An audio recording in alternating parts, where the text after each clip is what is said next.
Ngayon ay Marso na. Kamusta po ba ang buhay-buhay po natin, lalo na sa kaperahan po natin? Ang pera po ba ay nag-i-stay or nagtatagal sa mga kamay po ninyo? O riyan po ay parang may buhaya, yung ba tipo na kahit gaano kalaking pera ang dumarating sa inyo, nahawakan po ninyo, dumadaan lang, hawak lang talaga, nakikiraan lang sa inyo po mga kamay, mga bossing.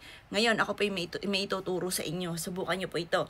Kung noong January, pagpasok pala ng 2025, ay talaga namang ubos ng ubos ang kaperahan, kahit gaano kalaking pera ang dumarating sa inyo, ay talaga namang ubos ng ubos ang pera po ninyo, mainam na gawin nyo po ito mga bossing ko, at makakatulong po ito upang sa ganon, ang pera ay mag-stay sa inyo. Or kaya, kung ikaw yung tipo na parang may galit sa pera, yung bang ubos ng ubos yung pera po ninyo, yung ba tipo nagkakaroon ka ng pera, nag-iisip ka na kaagad, paparating pa lang yung pera, nag-iisip ka kaagad, ano kayang bibiling ko, yung mga ganon.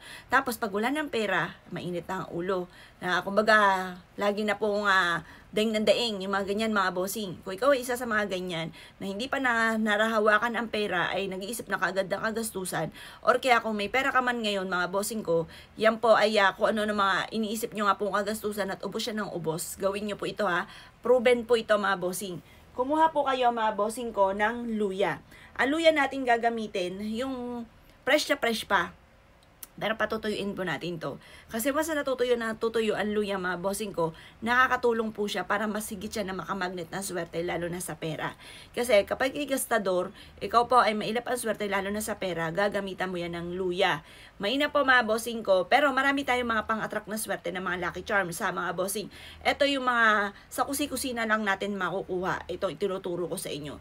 Yung luya, isang maliit na luya, yan po ay ipapahid po, hihiwain po ninyo at ipapahid yung pinakakataas sa palad po ninyo, kaliwat kanan. Tapos sabihin nyo po ay itong ginagawa kong ito ay money magnet. Kailanman na hindi na ako maubusan ng pera at mawawala ang pagiging gastador ko, dapat una rin nyo pong iwini-wish ang pagiging gastador na mawala na.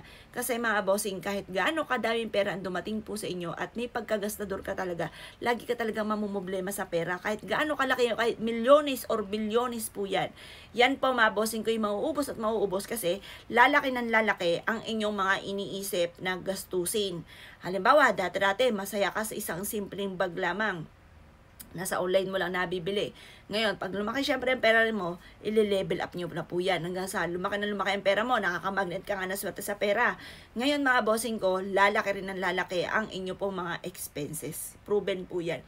Ngayon, gumamit ka na kaagad ng luya kasi ang luya ay nakakatulong upang sa ganoon makontrol ang pagiging gastador at makamagnet ka na swerte, lalo na sa pera. Gawin nyo po ito ngayong unang Martes mga bossing ko ng buwan ng Marso. Makakatulong po yan upang sa ganoon lumevel up ang swerte po ninyo mga bossing. Proven po yan ha, at yan po isa rin ako sa favorite ko po rin yung pampaswerte. Kaya ako kinaniwala at gusto nyo po yung gawin, gumawa na kayo ng ganyan dahil matutuwa kayo sa pampaswerte niyan. Kayo mismo ay maa-amaze. Pwede yung dalhin lagi yung luya. Pwede rin naman mga bossing ko na ipahid nyo nga po sa palad nyo, mag-slice ka ng maliit, ipahid nyo, ikuskus nyo po yan. Pero wag banayag lang ang kuskus na itinatapon nyo na yung buhaya sa palad po ninyo mga bossing.